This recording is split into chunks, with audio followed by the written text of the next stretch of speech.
kami sa bagong anak ni Regine Velasquez at Ogie Alcacid.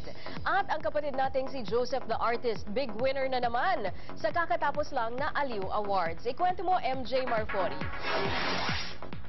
Hanggang ngayon, trending topic sa Twitter ang pangalang Nathaniel James. Yan ang baby boy na sinilang na Regine Velasquez at Ogie Alcacid, eksakto 7:47 sa gabi. At kapag sinearch ang pangalang Nathaniel James, nag-uumapaw ang tweet sa pagbate para sa mag-asawang Reg at Ogie. Sa internet lang din nabalitaan ng singer na si Rachel Ann Go ang malaking balita. Nagulat ako sa Twitter, nabasa ko na lang na nung November 8 niya. So, unexpected daw po talaga. Sabi ko, ay panahon talaga yan. Yan ang gusto ni God.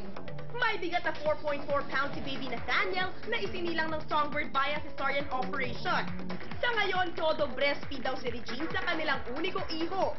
Pero bukod sa mag-asawa, isa pang happy sa pagdating ng baby ay si Eric Santos na nagpresenta pa maging ninong ng bata.